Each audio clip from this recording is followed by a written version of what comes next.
this is Contrazoom, where we go back and forth about film. I'm Dakota Ursino. And I'm Rachel Ho. We've been off for the last few weeks, allowing us both to reset and get caught up on the end-of-the-year films that needed to be watched. While every other publication put out their own best movies of the year list, we here at Contrazoom like to be contrarians and will not release our best of the year list until after the Oscars, because that is usually how long it takes to truly get caught up on movies from the year prior. Today's episode, we're going to go over the biggest news stories that ruled the industry, from the rise of screener links to a superhero suing the House of Mouse to a movie released 2 weeks before the end of the year that ended up being the highest grossing film. Rachel, how was your time off? We actually met up for the very first time, actually, and we surprisingly didn't even talk about movies during this little meetup. No, instead, I decided to take the time to take pot shots at how the West Coast doesn't know how to clear snow. Well, yes. BC specifically. I'm not going to lump Alberta in with them because they know how to clear snow. But and BC, our potholes. Yeah. Oh my God. I'm not even going to get started on that. BC, get your infrastructure together because it's not cool. I've been good though. About the weather.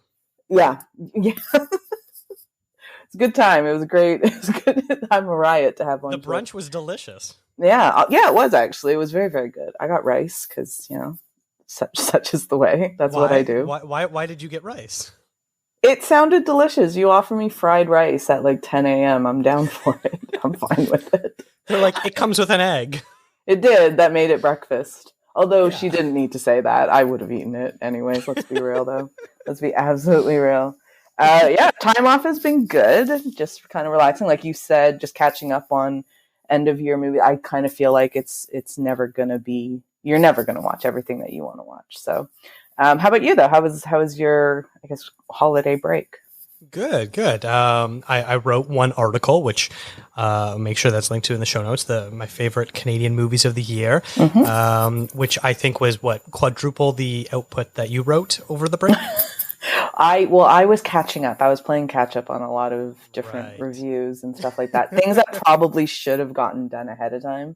But yeah, so I did, contributed to a few reviews and, the end of year list, which I think I'd actually already done before the break. And then some lists, for Exclaim looking ahead at the movies coming up this year. Mm-hmm. Yeah. Which all that's going to be in the show notes. And I'll probably ask you at the end of the episode again, what you have going on. But we'll talk about that then. But we're going to talk about 2021. Oh, wow, I almost said 2019. No, 2021, because it is now 2022, which is kind of mind-boggling, isn't it?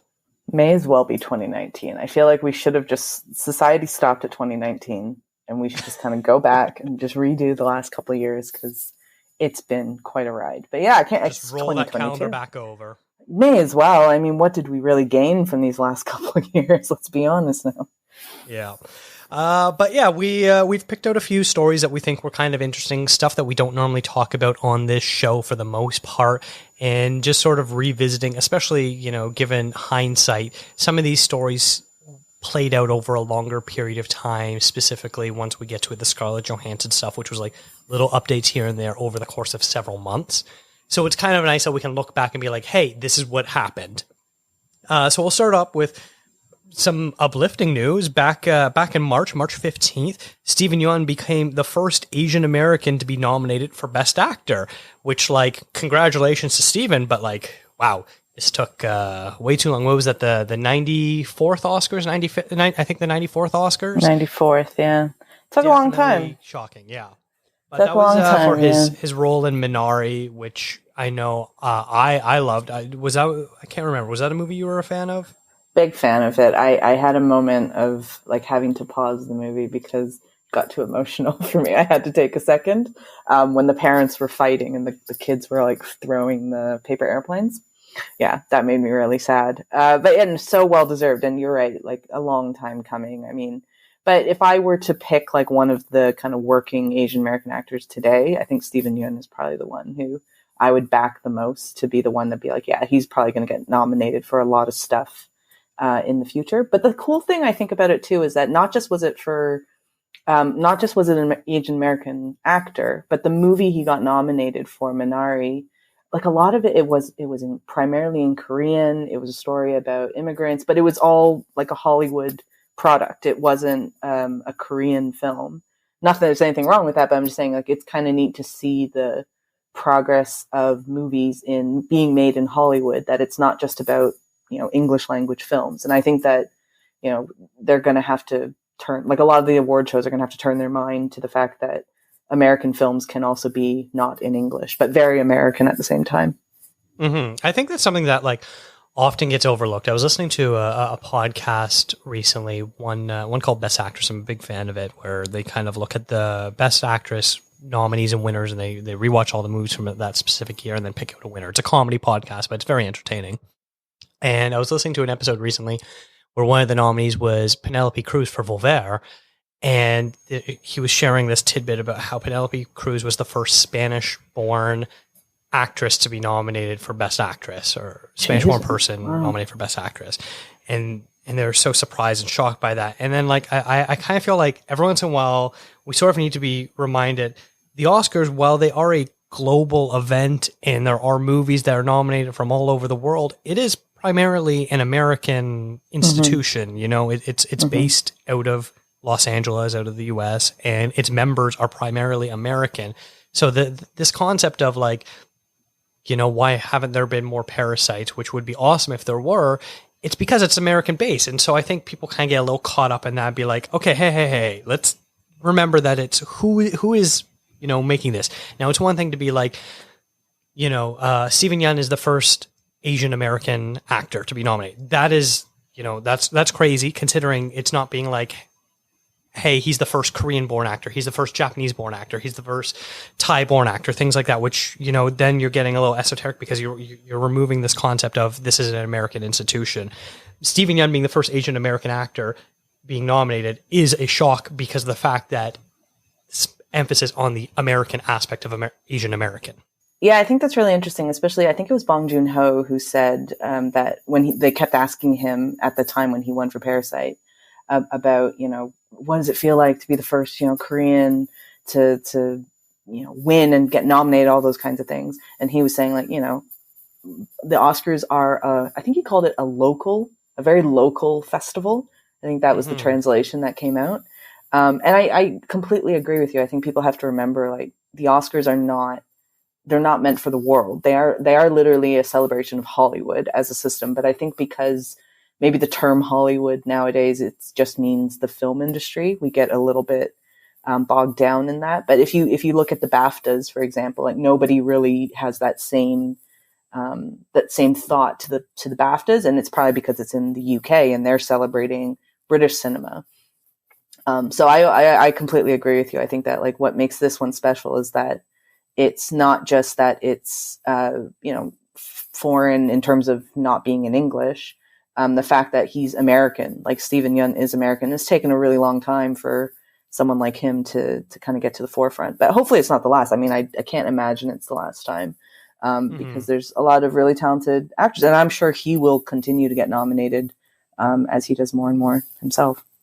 Yes, absolutely. And like you were saying, Minari is, despite the fact that it is mostly in Korean, is a very American story, because this idea of a family moving from one country to another, and specifically America, and trying to fit into what they believe is the American dream and work their way up in life and society and build something for themselves is a very, well, not uniquely American, very specific to the American filmmakers that they are in the audience that they're trying to go for. So Minari is very much an American film. So it made sense that it was honored and recognized by the Oscars. Yeah, and I hope that, there's a bit more acceptance of non-English movies being, Hollywood movies. So, considering how, I don't know the numbers exactly, but the percentage of the population who speaks Spanish in the States, like, it's out of this world. More people speak Spanish in the States than people speak French in Canada. And French is technically our official second language. And yet, I'm sure if a Spanish language movie were made within the Hollywood system, people would look at it as if it's not American, but in fact, it's incredibly American. So I really hope this is a bit of a change in that. I know that, was it the Oscars? They were the first ones who changed it wasn't best foreign film anymore. It was best international film. I think that's what it's called. And hopefully, the other award shows kind of fall in line with the same thing, because it doesn't really make sense anymore to say foreign language. I think it's a little bit ignorant to say it that way now. Yes, I agree. But speaking of the Oscars, the next big story was on April 27th. The Oscars received their lowest ratings ever, which, was a mix of a few different things. Cinemas were closed for the year, so there was almost no new movies released, so almost no one saw anything. All the big blockbusters were pushed back by a year, so there was even the quote-unquote popcorn movie that people can watch the Oscars to recognize at least the one thing that they'd recognize. And like a whole bunch of things, like just the pandemic in general, people not giving a crap about stuff like the Oscars because they've got bigger, more important things going on in their lives, like the real world. Absolutely. So it was no shocker that it was the lowest ratings ever. And then on top of the fact of this was probably one of the worst Oscars I've ever watched. Like, I don't want to completely relitigate the ceremony, but my God, was it awful. The whole concept of having Best Actor last so that way they could hopefully honor Chadwick Boseman, who ended up losing because it went to Anthony Hopkins, and they wouldn't let Anthony Hopkins have a camera set up in his home, so he went to bed, so no one even accepted the award. And then they did Best Picture earlier in the night, and it was just like such a thud of a ending. Like, none of it made sense. It was such a bad ceremony. That ending to me is still one of the funniest things to have happened. Like, was it Joaquin Phoenix presenting the award? And, obviously Chadwick doesn't win. And, I think it was ridiculous too that they didn't let Anthony Hopkins, just chill in Wales, because why would you ask, especially at that point in the pandemic, an 80-plus-year-old man to go to London to do this? It didn't make any sense to that. And I think it was so deserving that they just ended it with, I think it was Questlove was like, all right, well, that's the show. Anyways, have a good night, everyone. And then it was just done. Yeah. And it was the most awkward thing in the world, but I think kind of well-deserved to the Oscars for that, because to try to kind of pull that kind of stunt of putting Chadwick, or not Chadwick, but hopefully, I think they were hoping for a tribute for Chadwick Boseman at the end.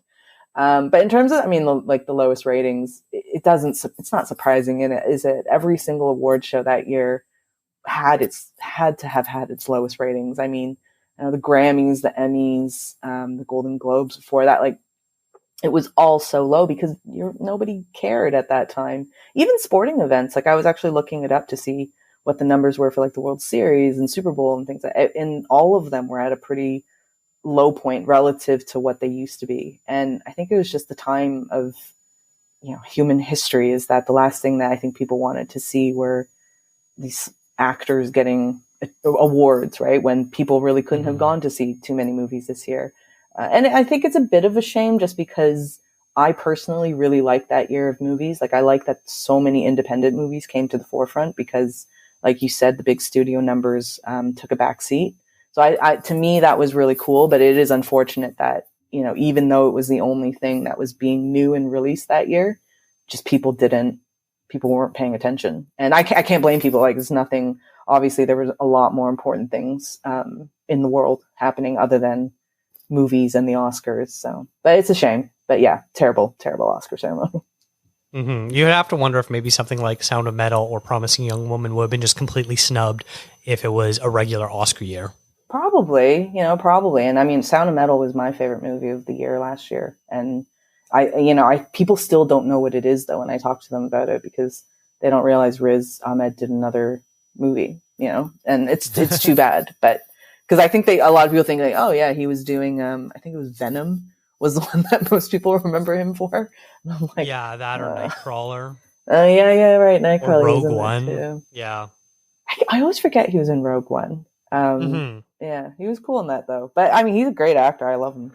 But yeah, it's a shame. I wish more people saw Sound of Metal, because I think that was a really great movie. Mm-hmm. Yeah, there was a bit of poetic justice for the Oscars, and good on them. It seems like every single year there's an article that's it's the lowest ratings for them in forever, or the lowest ratings of the decade, it's the lowest ratings. It's stop trying to cater to, an audience size of 50 million people. You're not getting that. Yeah. Just focus on who wants to be watching your show and make the product for them. Stop trying to attract every single person and their grandmother and their dog and their nephew and their cousin and all this sort of stuff. You're not going to get them. Just get the hardcore, diehard movie fans that, you know, are familiar with all of the Best Picture nominees, that have watched some of the documentaries, that are excited by the winner of Best Animated Short, stuff like that. Definitely. I think the heyday of it being must-watch television across, whether it's the country or the world, like, I think those days are over. Like, the days of, that would probably be what, the late 90s, kind of early 2000s, when the Oscars probably hit the most, for the most recent era anyway that I can remember. Like, I always think of when Titanic won, like, that was such a big deal, but that was because everybody saw Titanic.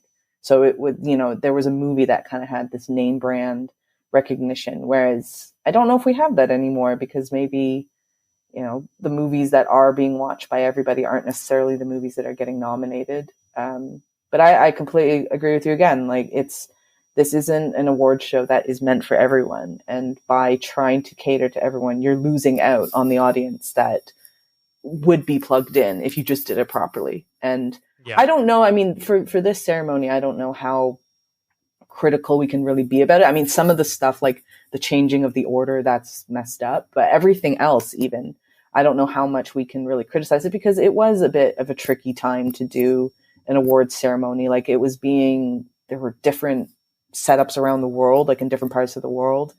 Even within LA itself, they split it up between two buildings. You know, there wasn't going to be a host. It was really tricky for them to pull that off, given the time, you know, with the pandemic and everything. So you know, but I think that they were just trying to make it maybe a little bit too much, or maybe they should have just pared it down and just said, like, look, we know that it's not ideal this year, so we're just going to do a really, really simple ceremony. But they kind of tried to do something in between there, and it just fell a little bit flat.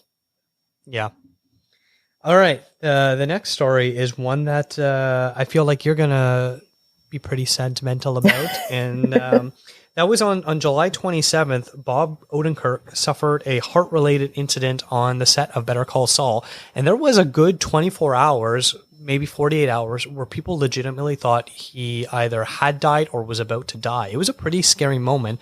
And it was so fascinating, because, you know, whenever anyone dies, whether it's someone like Betty White or recently Bob Saget and stuff like that, where you get all these tremendous outpourings of tributes of what a fantastic person this were, these anecdotes that have never been shared with the public, these great old clips that we haven't seen or revisited for a while, and all this sort of stuff. And so we sort of got this with Bob Odenkirk, where you have all these people that he's worked with come out of the sort of woodwork of being like, oh my gosh, you know, Bob Odenkirk, you know, everyone says that this person is the nicest person in Hollywood. No, Bob Odenkirk literally is that person, and talking about how it took him forever to really get his due.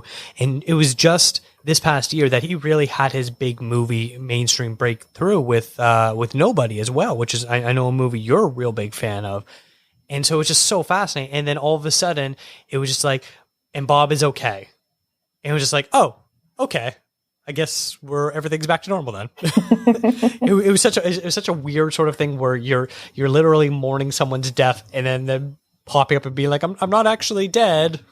I'm still here. I'm not dead. What? Nothing. Here's your ninepence. I'm not dead. Yeah.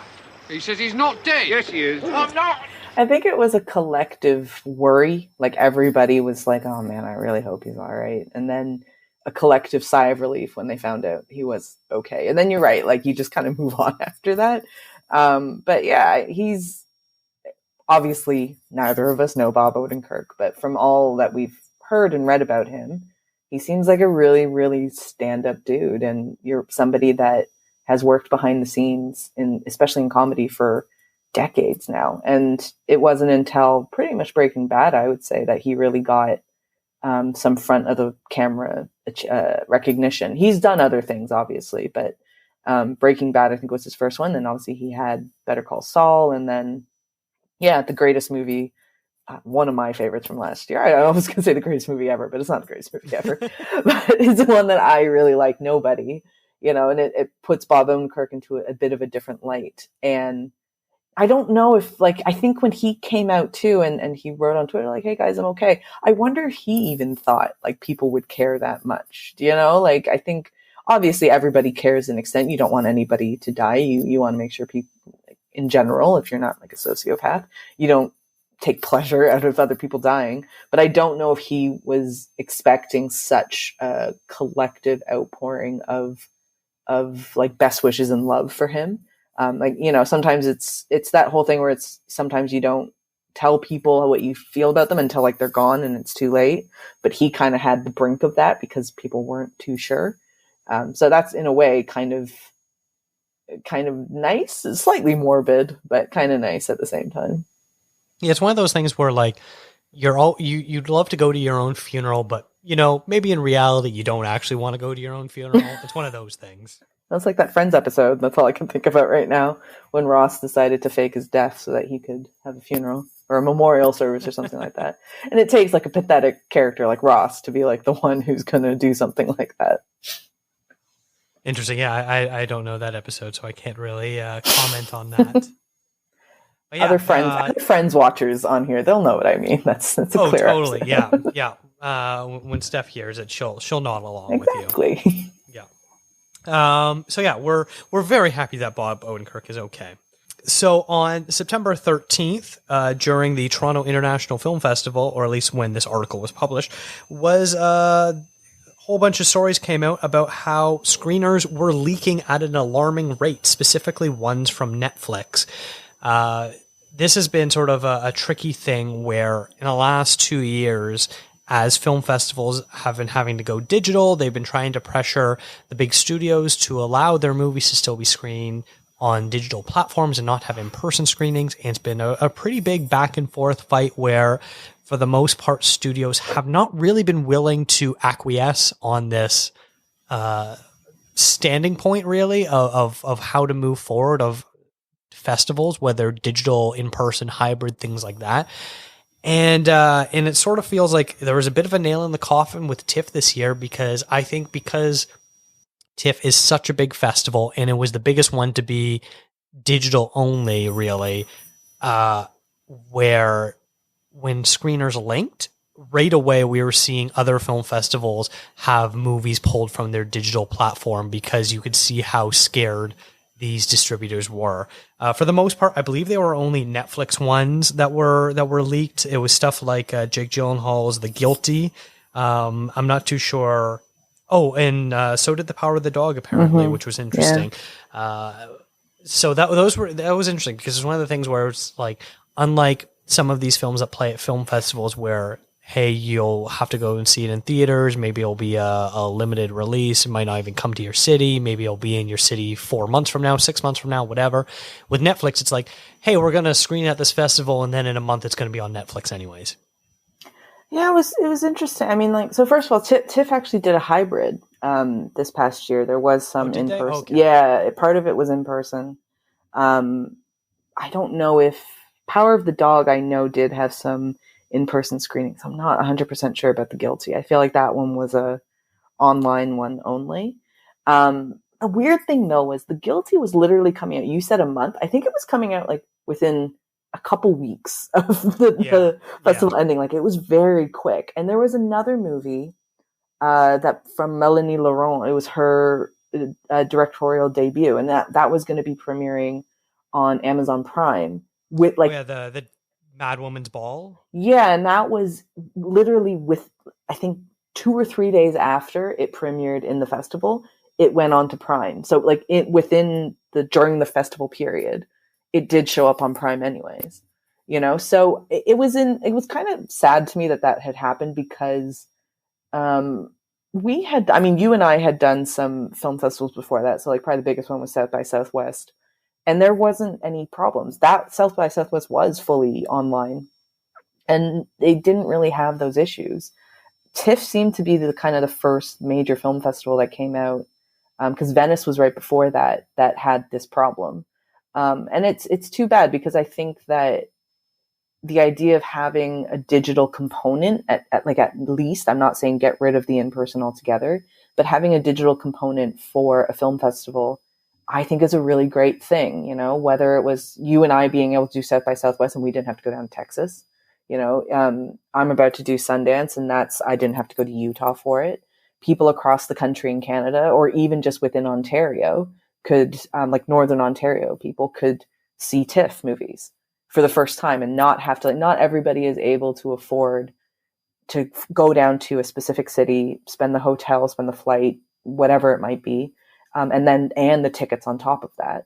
So I thought a digital component for a film festival was a great way to open up access to people who just want to watch good movies or new movies, interesting movies that might not make it to the theater, or they will be in a very limited release. And if you live in Sault Ste. Marie, Ontario, you might not ever get a chance to see it. But through TIFF, you know, they had that ability. So I thought it was very, you know, disappointing that some people decided to leak those screeners. And I mean, it was a couple of movies only, but they were pretty big movies too. You know, we had big names, Jake Gyllenhaal, Benedict Cumberbatch. And I mean, especially with Power of the Dog, we're going to see that all throughout the Oscars and the other awards shows coming up now, because that was a really big movie. So yeah, I was a little bit disheartened by that news when it came out that there were some leaks. Mm-hmm. And it also seems to be extending a little bit to festivals not wanting to release screener links for critics as well, which, like, I really hate it when critics complain about, oh, I want to watch this movie and the studio won't let me. Yeah. I find it a little bit like high and mighty of us, because we're so fortunate to get access to what we do get access to. Yeah. When we don't get what we want right now, critics can get a little whiny in my books, which maybe that's just me. So I agree. I agree with that. But I think, I mean, not to defend critics here, because like things, but like typically speaking, when we get screener links, like those are watermarked with our name or emails or something identifying that this is from us, right? So, you know, I don't think that it was really critic links that were the problem. It did seem that it was specifically people finding a link on TIFF, even though I think TIFF really tried really hard with their security on the back end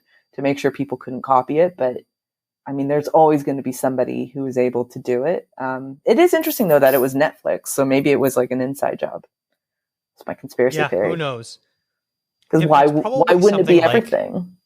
Yeah, it's probably something because Netflix has digital files already. It probably is even easier for them to get shared, because it's like, oh, hey, we need the QI people to make sure that it works out. We need the developers making sure that this works out. We need the people doing PR, whatever. So probably so many people have access to the links and the files. That's true. Whereas with a traditional movie that's about to play in theaters, yeah, film festivals and theaters get sent digital copies of it, but it's like one file.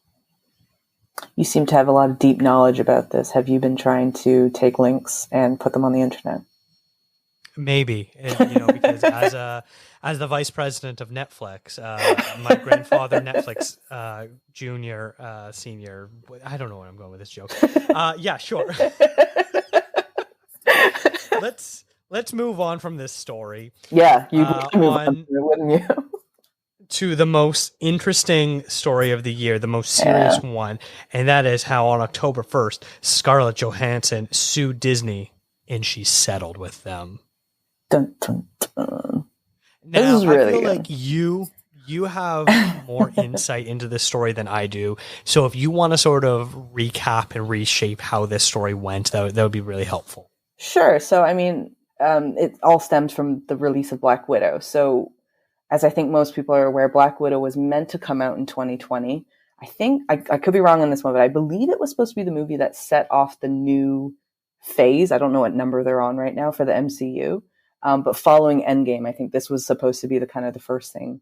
Or no, sorry, it was after Spider-Man. Spider-Man was probably the first thing.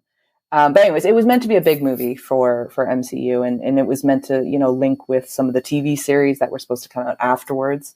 But obviously due to COVID, that all got jumbled up. And not only was the schedule, mixed up, Black Widow ended up getting a Disney Plus release instead of a exclusive theatrical release. And for from what I've heard from the Marvel movies, especially the original actors, So the original 6 or however many there are of them, they all, rather than taking too much money up front, they were all taking royalties off of the box office numbers. So Scarlett Johansson has made money off of all of the Avenger movies, those box office receipts, the Captain America ones that she was a part of. So, that's a very big chunk now of what an actor is earning off of a movie, not just their upfront salary.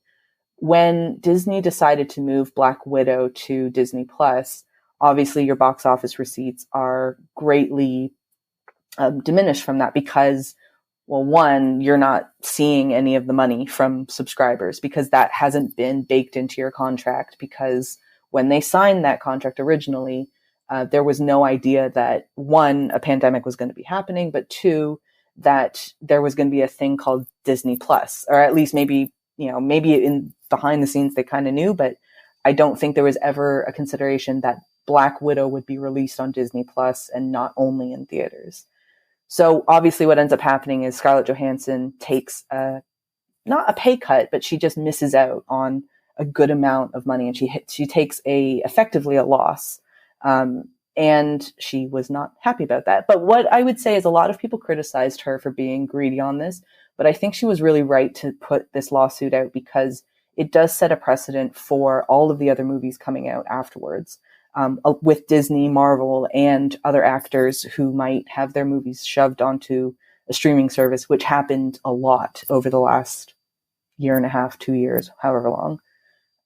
So initially Scarlett Johansson was filed a suit for breach of contract, saying that the contract said it was meant to be exclusively theatrical release for, however many days. But what she was trying to base it off of was previous conduct. So in the past, movies had stayed in theaters for, say, 90 days, about 3 months, maybe even 4 months, depending on how well it did. And then it would go to home video. And even though that wasn't specifically stated in the contract, Johansson's team was trying to argue, hey, we're basing this off of our previous, transaction with one another. They ended up settling, which I think most people knew that was what was going to happen. Disney was never going to let this go to court. But I think she was correct in what she did, even though I don't think she really had the law on her side. Disney could have fought her on this if they wanted to, but they would have looked really like pricks if they did. So she settled and she got some money from it. I think it's worthwhile to mention that before this had happened, Warner Brothers had paid out Gal Gadot and Patty Jenkins for World War II, for Wonder Woman 2. World War II. They got paid for World War II. For Wonder Woman 2, they got paid out because it was going to go to HBO Max rather than in theaters. That was in December 2020. So it's worthwhile to say, they did get a payout, and Scarlett never was approached for a payout. Or any of the other kind of Disney Marvel people weren't approached for payouts. So, another one was Emma Stone with Cruella. That ended up going straight to Disney Plus, didn't even get a theatrical release at all. And she didn't do anything about it. So I think you needed somebody like Scarlett with her position within the Marvel universe, her position just as an actor in Hollywood in general, to really put her neck out there and take on Disney. Not many actors, even Emma Stone, for as successful as she is, I don't think she's quite at the spot that Scarlett Johansson is, that she can stick her neck out very comfortably and know that if Disney never wants to work with her again, it's fine. She'll find other work elsewhere. It'll be okay. Yeah. I think the real kicker in a lot of this is that Scarlett Johansson and her team reached out to Disney and was like, hey, let's renegotiate the contract so that way it's all done correctly and fairly. And they didn't respond to her lawyer's emails. And so I think that was probably something that was really in her favor, that they can move forward within the courts if it went that far, of being like, hey, look, Disney's lawyers weren't even responding to our requests. We tried to be fair. We tried to settle this from the get-go, which really, I think, goes a long way in the eyes of a judge of was your client trying to resolve the issue first before you come to the courts? Yeah, that's true. In this case, Scarlett Johansson was trying to settle this before it got escalated. Absolutely, yeah. She did try to mitigate it, but Disney is Disney, and they're massive.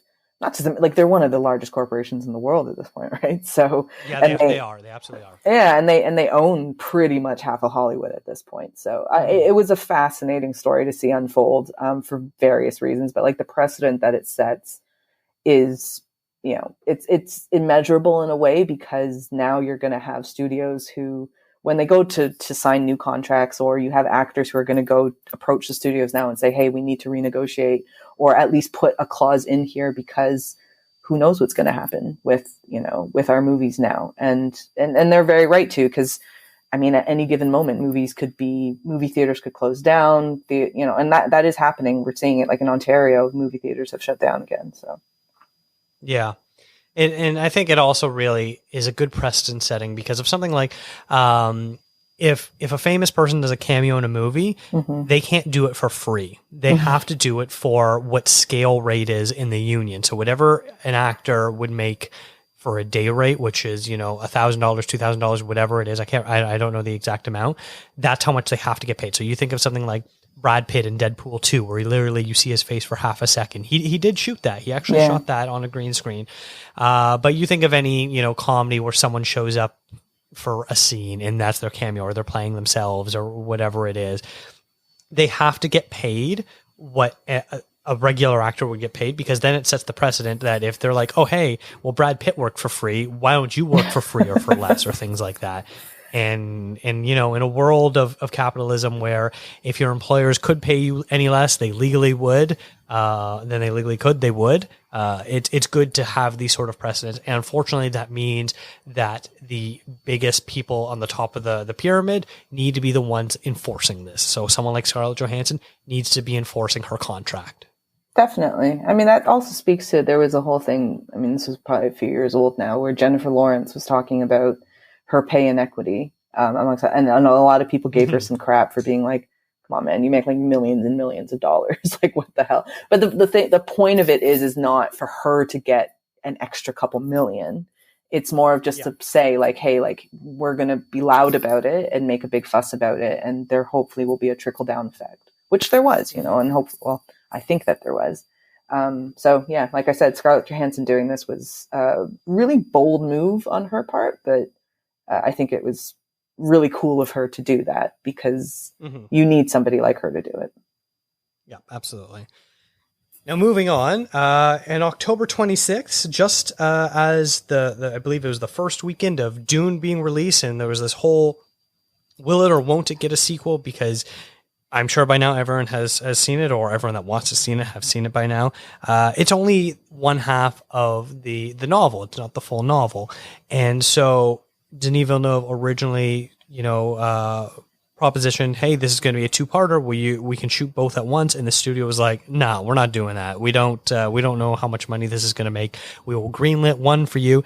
And if it does good enough at the box office, well enough at the box office, then we will greenlight Dune 2 for you. And then what ended up happening, much like a lot of movies, it went day and date streaming. So it was released in theaters and then also released on HBO Max, like Black Widow, like numerous other movies this past 2 years, really.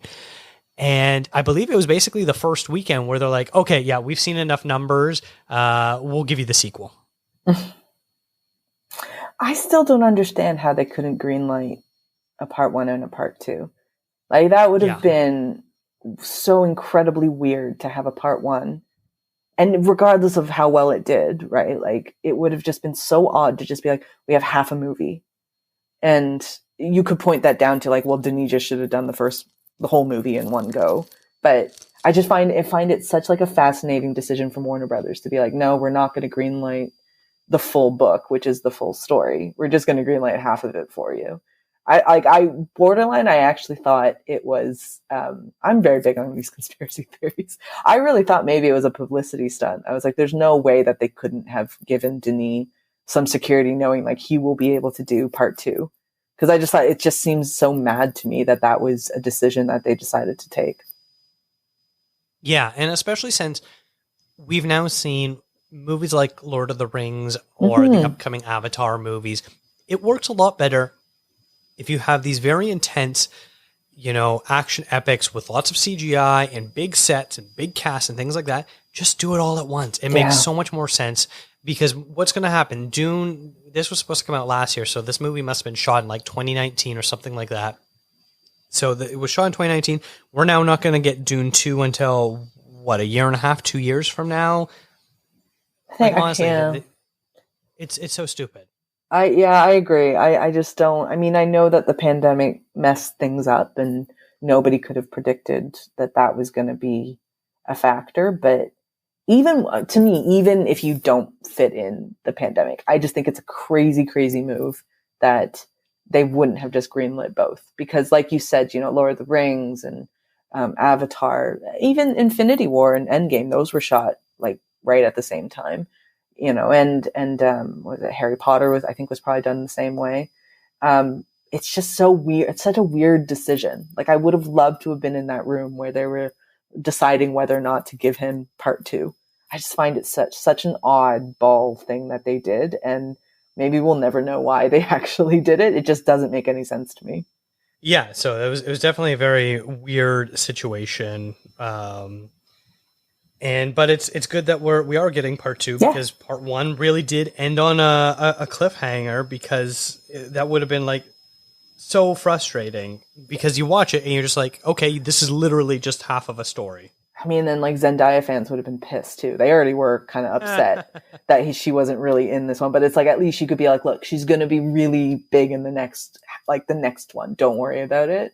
But I mean, I loved Dune. I think I liked it more than you did, but like, I really, really enjoyed it. So I'm super, super happy that he's going to be able to do part 2 for it. But yeah, I still can't wrap my head around it. And there's so much risk involved. Like, what if the actors, like, they look really different?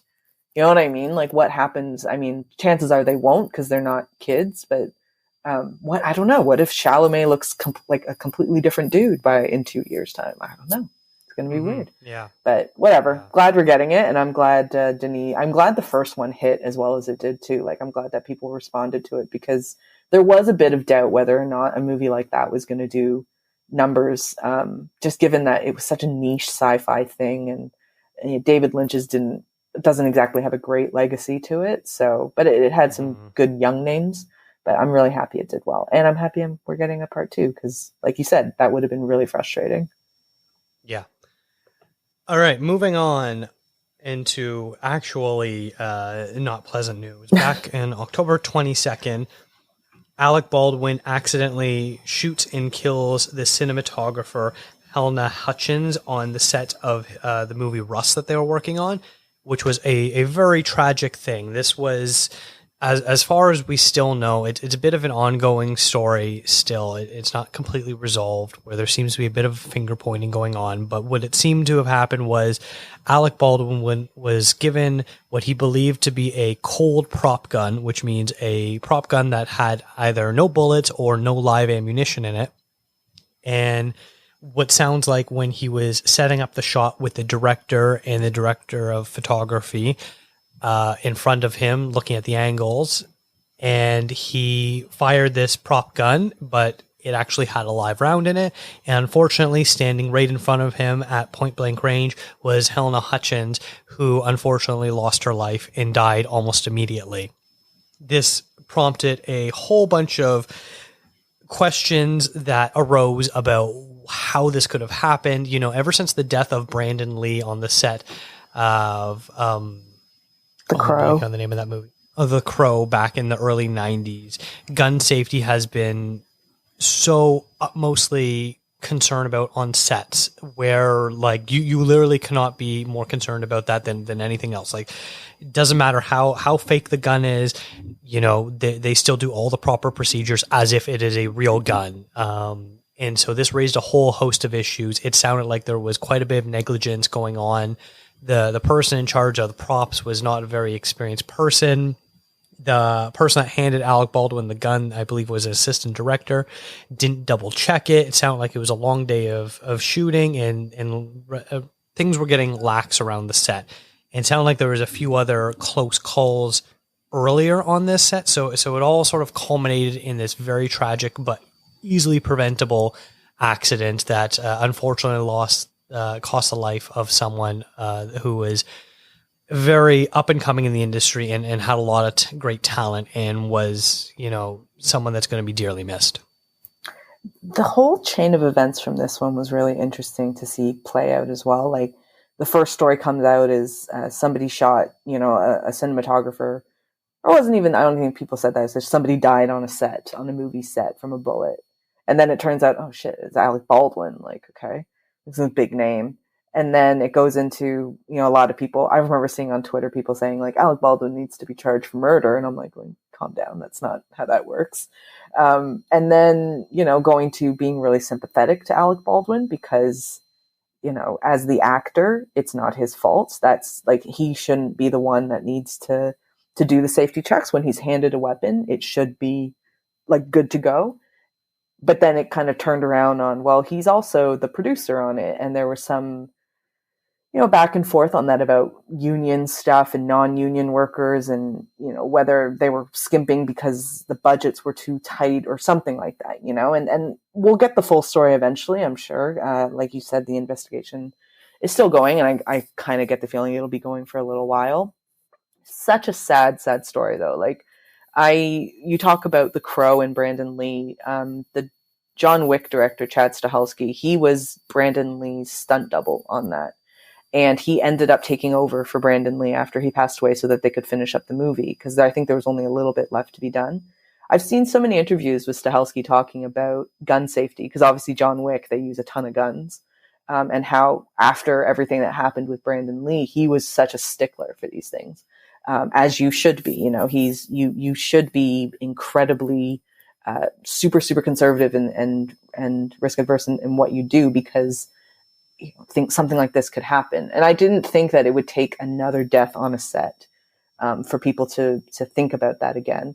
I don't know if there's calls for stricter regulations on set, whether it's through the unions or whatever, but I think some changes need to be done, because you can't let these things slip through the cracks, because it's like very preventable, as you said, and just such an unnecessary loss of life in this case.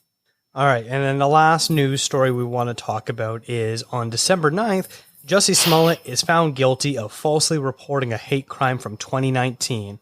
I was shocked when I completely forgot about this story completely. And so it was like, what? This is still going on? And then reading about it being like, what? This only happened in 2019? I thought this happened like 5 years ago. It is. Which just shows like how warped our sense of time has been these last 2 years, where at the time when I was writing this, something 2 years ago was mind-blowing. And like, I could not believe this had only happened 2 years ago. It's incredible. Like, when this story came out, I remember being so amused by it, just because, I mean, it's not funny. You shouldn't fake a hate crime, but just like the details that came out of how idiotic Smollett was, it was just like that amused me greatly. And then like you, I kind of forgot about it. Like, it was a punchline, but then it just kind of went away, because again, the world had more important things to worry about than this idiot just trying to pretend that two guys mugged him in the middle of winter, in the middle of the night Chicago. Like, but then when I saw it come up again, I said to you, I thought this is hilarious when you talk about this again, because not only was it just, it was pretty big news when it happened. And then the fallout from it became even bigger news. And yeah, like you said, the, time warp that 2 years later it finally got resolved. That's also a bit of an indictment on the American justice system, that it took 2 years for something like this to get resolved. Unbelievable. But yeah, it's such a interesting, really random story as well. Just, we talk about the chain of events for the Alec Baldwin situation. The chain of events for this one too was like people being outraged on his behalf, and then him just completely turning into a punchline. It was so fascinating and weird. It was really weird. Like, it was very strange that why he did this or how he went about doing it. Like, it's such a strange story, but a highly amusing one. Yeah, it was so weird because, like, I'm paraphrasing a bit, but like the big damning evidence was he had like wrote a check out to these would-be kidnappers basically call like in the memo line calling it like lynching supplies or something stupid like that, because that was the big thing. He's like, oh yeah, I was mugged, but it was a hate crime because they had a noose with them, and it was like what, who is robbing people with nooses? And so it was so confusing. And then you find that this guy is so stupid that he writes a personal check.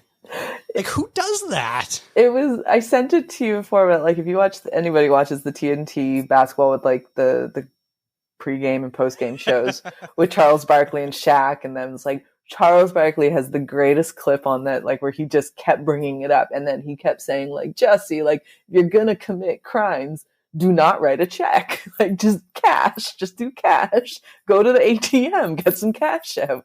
And it is the funniest thing in the world that this guy thinks he's so clever. I'm gonna make this hate crime. Let alone it was I think 3 a.m, and it's in the dead of winter in Chicago. And I think in that day it was particularly freezing, really, really, really cold, even by Chicago standards. And yet it was he went to Subway and these guys were waiting for him or something like that. And it was, the whole thing was so bizarre, but you're right. The, putting in, asking for showing that he was writing a check was just the cherry on top of how funny this whole situation was. Hey, listen, America.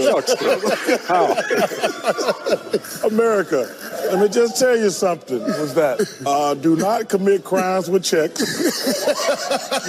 Come on, man. You cannot, if you're going to break the law, do not write a check. Because you're writing a check that what? You're behind cash. Yo, man, you cannot cash up. Hey, get cash, man. I never used the ATM. Now, I heard you can only get $200 out of it. $500. Stop, literally. You're going to make a lot of stops to the ATM. It reminds me of the line from The Wire, one of my favorite lines from that show, when they're having this big gang meeting conference between rival gangs and things like that, and one of the guys is like, "Is you taking notes on a criminal fucking conspiracy? What the fuck is you thinking, man?" It's funny because criminals are they're as clever as some of them are. It's the little details that you just, that just kind of, that skirt by for some reason, it's the fun, because they always say this is a lot darker than this, but it's a lot of serial killers get caught by getting pulled over because their tail light is broken or something like that. It's always the little things that gets criminals caught, but this isn't a little detail that was overlooked. It's just it's sheer stupidity and just probably ignorance of the whole situation in general that you just don't realize. Don't write a check. Don't take notes. This isn't the way to do it. You just cold hard cash. I feel like we're giving tips to criminals now. It's just cash. Don't take notes. Don't send it by email. Don't do any of that. Just keep it up in your head. Yeah, it's every single true crime docuseries. The cops are always we were absolutely baffled. There was no evidence there. We couldn't figure anything out. But luckily, the criminal decided to write a note to his high school girlfriend saying, "I murdered 5 people." Unbelievable. Stupid things like that. Unbelievable. It's funny watching those things because you kind of go on side of the criminal. You're just God, I wouldn't do that. I wouldn't be so stupid to do that. God, if I were committing this crime, I would do it so much better. But yeah, I would murder so much better. Yeah, I would be a much better murderer than this guy. Please, he doesn't even know what he's doing. Oh my gosh, yeah. Well, those were just some of the top stories of the year. We're going to take a short break, and when we come back, we're going to talk about specific movies from last year.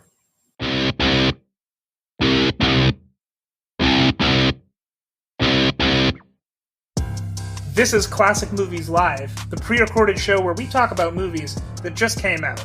I'm your host, Jeff, and I'm joined, as always, by my co-host, Pierre. Pierre, what movie are we talking about today? Jeff, what are you talking about? We're recording an ad. Oh, is this an ad for Kicking It with Kendrick, the show where every week we bring on a different expert to talk about the filmography of Anna Kendrick? No, this is an ad for Losing It Over Leo, the show where we chronologically go through Leonardo DiCaprio's career from childhood to his Oscars. Are you entirely certain this isn't an ad for CML Classics, episodes of Classic Movies Live that we recorded 2 years ago? Well, I guess it's an ad for all four at this point. Well, you know what? That just works out, because you can find all 4 of those over on the Heatwave Radio channel on Spotify. Nice.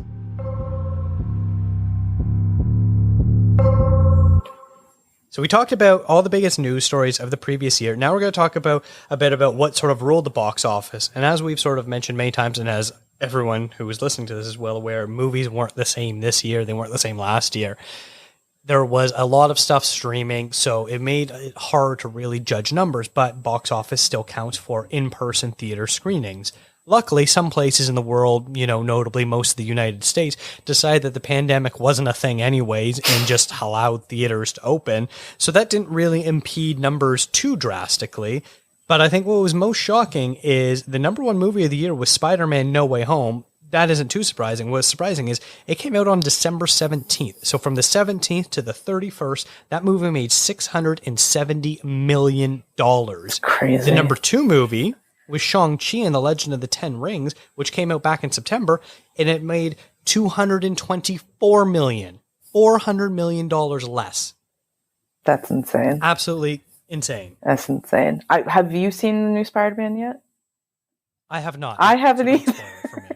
That's so funny. Oh, wait, you know, yeah. I meant to. I wanted to, but then I was kind of waiting for the theaters to kind of die down a little bit so that I could go when it was a little bit quieter, and then it never did because people kept going back and kept rewatching it. And then, of course, Ontario shut down. They closed. Yeah, and then Ontario shut down the theaters. I'm like, oh, great. Well, there's certain things now I'm not going to be able to see until they come out on digital. But I think it's so great in a sense that because there's been such a talk, like a lot of talk over the last, not even the pandemic, but even just when Netflix and Prime and all those things became much heavier hitters, that the box office at theaters were going to go away. This was the death of cinema and blah, blah, blah, blah, blah. And it's kind of nice to see that, no, it's not. Like the box office, considering that we are still in a pandemic, that certain countries are still closed, or provinces or states, whatever, are still closing movie theaters. These movies are still making a crap ton of money. They're making a ton of money, and it's just about giving audiences, I guess, what they want, which is, I think, clearly, if you look at, the top 5 movies, it's all comic book or big franchises that have existed for many years now. And that might be disheartening to some, but, in general, I think it does show that there are people who are willing to go out to the theater still. And I think that's a good thing. Mm-hmm. So going over the top 10, we've got Spider-Man No Way Home. Number 2, Shang-Chi. Number 3, Venom Let There Be Carnage. Number 4, Black Widow. Number 5, F9. Number 6, Eternals. Number 7, No Time to Die. Number 8, A Quiet Place Part 2. Number 9, Ghostbusters Afterlife. And number 10, Free Guy.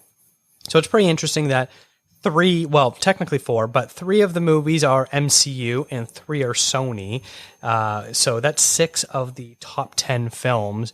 And more interestingly, I guess not so really, is 9 out of the 10 movies are either sequels or based on pre-existing properties. The only one that wasn't was Free Guy. And if you go for the next original movie, you have to go all the way down to Encanto at number 15, and then Ray at the Last Dragon at 24, and the M. Night Shyamalan movie Old at 28. So that's some interesting little statistics I got there, right? I think so, and that's sad to me. I mean, it just, I hate that we're feeding into the idea that, studios only need to cling to existing IP because that's what's going to make them money. Because, I mean, clearly it shows that is the case, that is the trend. But which is such a shame because it's just all new stuff now. I saw an interview with McKenna Grace for Ghostbusters Afterlife. It was her and who's the boy that's in Finn something? Finn Wolfhard from Stranger Things? Yeah, I don't watch Stranger Things, so I know his name is Finn, and he kind of looks like Timothée Chalamet. That's all I know about him. But it was an interview with them, and they were saying, what thing from your childhood do you think will get remade in 20 some odd years? And they were like, yeah, our childhood was filled with just, a rehashing of meaning the interviewer's childhood. So it was just, all they got growing up was regurgitated things or sequels or reboots from, the 80s and the 90s. So they've never really had their own thing from their age group anyways. And I'm like, that sucks. Like, that really sucks that they're not getting that, because even Harry Potter is like kind of old now, or like Twilight's kind of old now. That was stuff that was when we were younger that was coming out. So yeah, it's a bit of a shame that, something like Free Guy, I think you could even include a Quiet Place almost, because it comes from an original idea at least, and not from, it wasn't a reboot. It's not a really, really old franchise.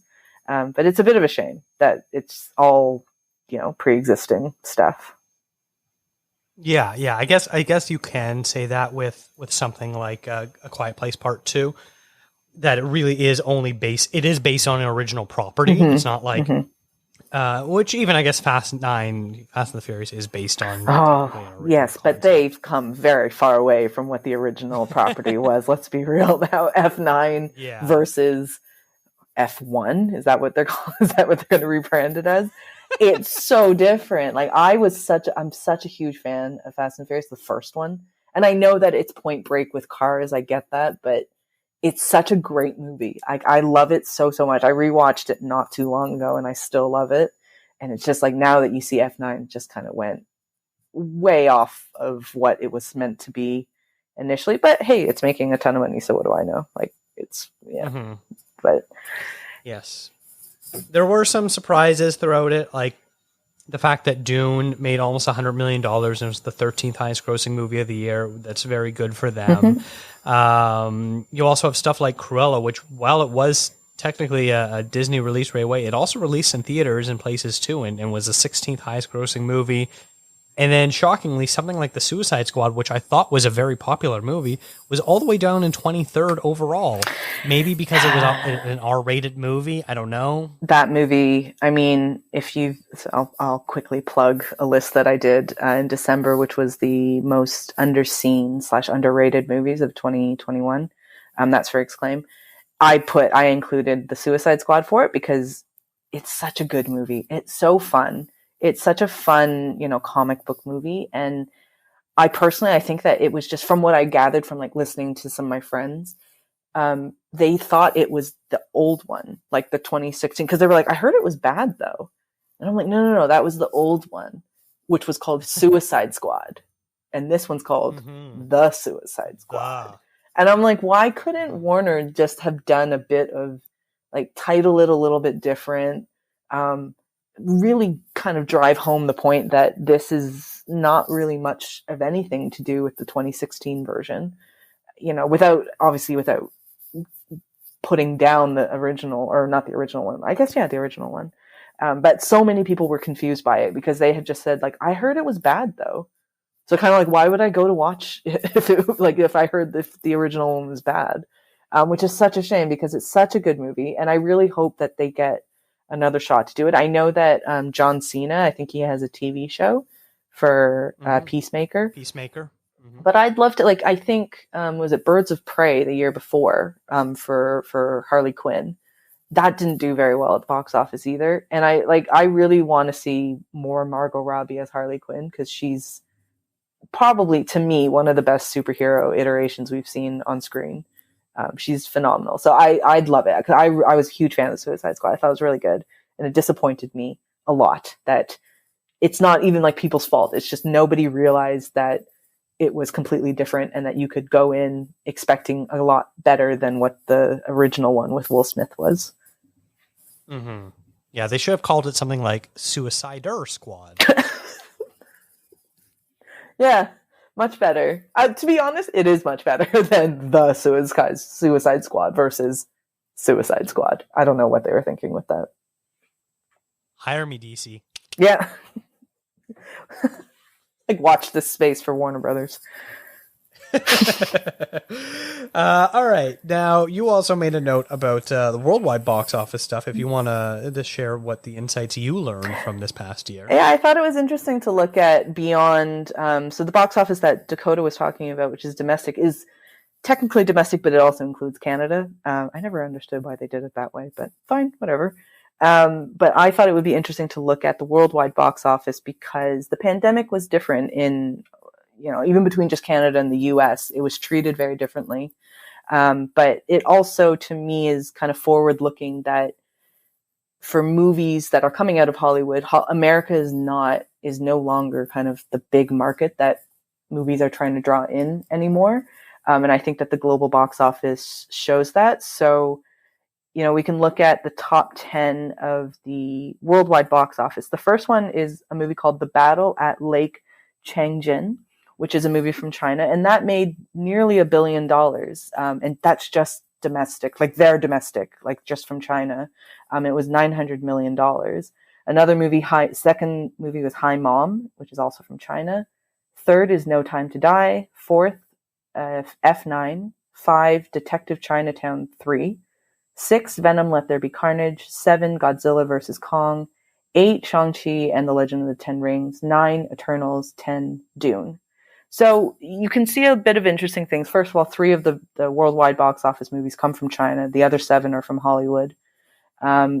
Between the two lists that we just said, 5 movies are shared between them, and that's No Time to Die, F9, Venom, Shang-Chi, and Eternals. Interesting enough, like Spider-Man, Black Widow, those other movies didn't make, they didn't really even crack the top 10 for worldwide. And I don't know how that shows like a big kind of disparity between them, or between the two. And if you look at the top 3 box office that didn't have a China release, the top 3 domestic box office releases, I guess that doesn't include Spider-Man, but they didn't have a China release. So Shang-Chi is completely domestic. Venom, I believe, was domestic as well, and Black Widow is domestic as well. So it's kind of it's interesting to compare the two lists and see where I think movies are heading. And you can see that it's pretty evident within a lot of recent Hollywood movies that they are trying to cater towards a Chinese audience, because that's where the money is going to be in the future. And Marvel really needs to sort out their relationship with China. Yeah, I don't want to get too political about that, but like, it's a little frustrating when you clearly will see a scene that is meant to pander to the Chinese audience. Like, it so often feels so forced and just thrown in, and it's always funny when they do that, and then China won't allow them, because they only allow a certain percentage of non-Chinese made films to be screened in China. I don't know if it's a percentage or if it's a specific number. It's one of them, but it's a very low amount. And so that's why it's sort of a race to include as much Chinese approved content as you can. And it's always sort of funny when they do all that sort of stuff and then they get turned down by China. And they're like, you did all that and still got nothing. Good job. You just devalued yourself. I mean, a funny thing was with Black Widow, that didn't get a China release. And the reason for that was nothing to do with kind of what the content of Black Widow was. It was just when it came out. So Black Widow was released in July of 2020 or 2021. Yeah, 2021, we're in 2021. Yes. So yeah, they got released in 2021. That month was an anniversary year, like a bicentennial year for China, marking the Communist Party's reign. And so that month they were devoting to kind of state-made movies, like kind of patriotic films. So the idea that Black Widow could come in here, not just a foreign movie, but an American movie, could go in and potentially take over the box office was something they didn't want to risk. I'm saying this as if it's fact. This is just kind of what people are assuming in terms of the, kind of what was going on in China at the time. And it does make sense. Like, there wasn't really anything within Black Widow that seemingly China would have been concerned about. Shang-Chi was an interesting one, why that didn't get a release over there. I think that was kind of funny, because I did see a lot of people on Twitter, white people on Twitter being like, you'd think that they would want to see like a Chinese superhero. Like, you'd think that China would want that. And it frustrated me to no end, because I was like, you guys realize how many martial arts movies comes out in China, and it's far better than anything Shang-Chi could have possibly done. And that's nothing, I'm not slagging off Shang-Chi. It's just martial arts movies come from a certain part of the world. And they're bread and butter. Yeah. Exactly. So, and the idea that they're saying, like, you'd think they'd want to see that. It's like, there's literally 1 billion of them over there. I don't think they need to see another Chinese superhero. They're all like, it's not as big of a deal. Like, I think because people were getting confused between the idea of like an Asian American versus what I like to say, like an actual Asian, like, so a real Asian from Asia versus those of us who are over here who are like Asian diaspora. We're a little bit different. And I think that, like, I don't know if Disney and Marvel kind of miscalculated that as well. Because it was, I don't think like Simu Liu didn't kind of hit over there as they thought that he would. That kind of amused me as well. But yeah, it's, I agree with you in terms of seeing, those little nods to China in different movies.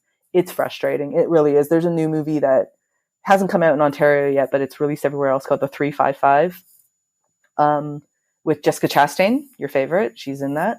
And there's such a clear, obvious nod to China in it. And it frustrated me to no end that was there. But like, you kind of look at the credits and there was a Chinese financer. So makes sense, I guess. I don't know. But I mean, that's what we're going to be seeing, I suppose, in films from here on in for the foreseeable future, I would imagine. Yeah, probably. Well, I think that's a good place to wrap up. Do you have any last thoughts on the year that was 2021?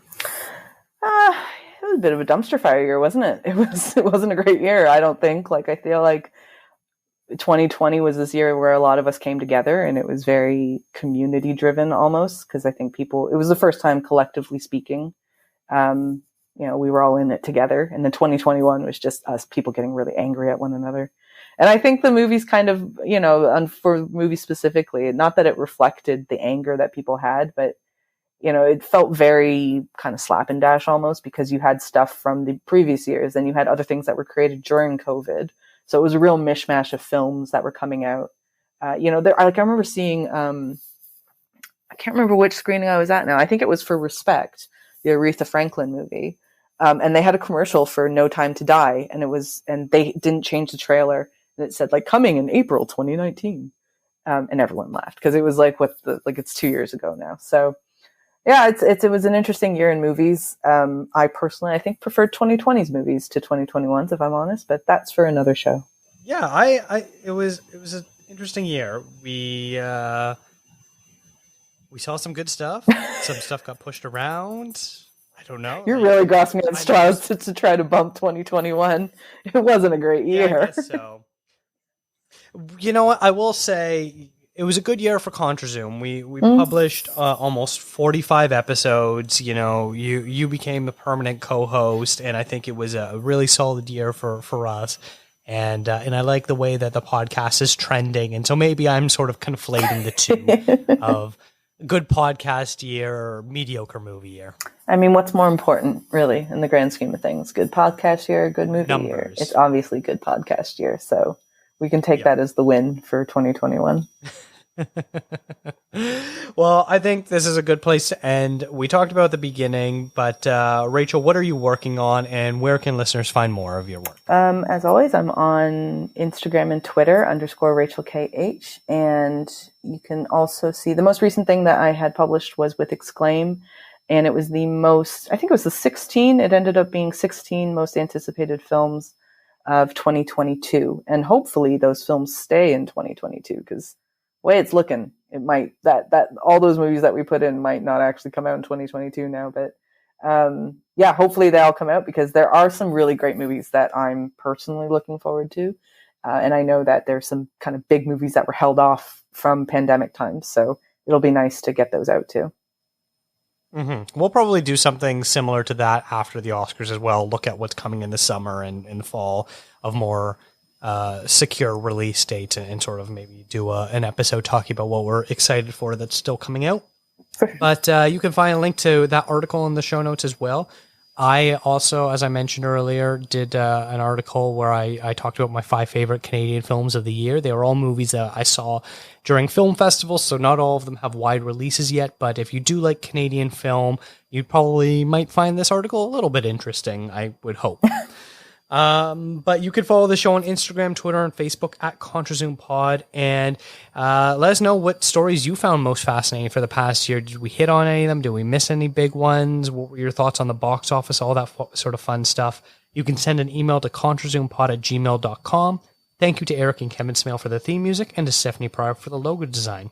If you like to listen to podcasts on YouTube, we do post all episodes there too. Thanks for checking us out.